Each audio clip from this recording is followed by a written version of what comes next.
Okay, here's a little structure that I think you can use that might help summarize things and articulate your thoughts and opinions and feelings when you're trying to express something in a really clear and concise way.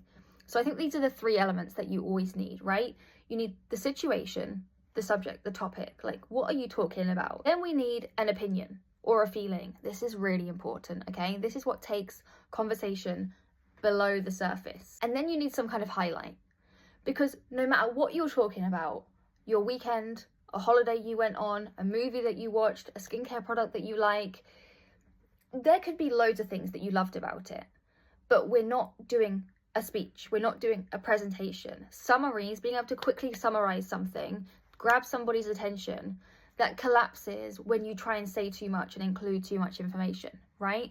So pick one highlight, summarize it, and then allow the conversation to develop. Allow the other person to ask you questions. Allow it to naturally unfold. And then what you want to do is practice it in different ways. So imagine on a Monday morning at work, if your work colleague says, you know, how was your weekend? You want to be able to reduce it into about 5 seconds, because it's just a quick greeting, right? A little small talk catch up.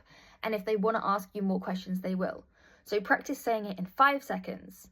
Then maybe imagine that you're sat for coffee with your friend and they ask you, oh, how was your weekend last weekend? You're going to have longer to go into it, a little bit more detail. The structure remains the same, but you can include more detail each time. Imagine the weekend, I just stayed at home, right? I was tired, couldn't be bothered to go anywhere. I just wanted to chill out, right? If my work colleague asks me on a Monday, how was your weekend? And I want to quickly, 5 seconds, summarize that, right? My weekend was good. I just chilled at home. Didn't do a lot, but I needed to relax, so it was good. What about you? Okay. Good. Situation, home. Highlight, I needed to relax, right? Then, if my friend asks me, I might go into a little bit more detail. How was your weekend last weekend? Oh, it was good actually. I didn't do a lot. I stayed home. I really couldn't be bothered to go out. I was so exhausted from my week at work last week. It was so draining. So I just like recharged and, you know, just chilled at home, but it was good. What about you? Same thing, but I'm going into more detail. I'm not going to tell my work colleague that I'm absolutely drained from my job. I might tell that to my friend, right? Structure remains the same, but the detail and information that you give changes depending on who you're talking to.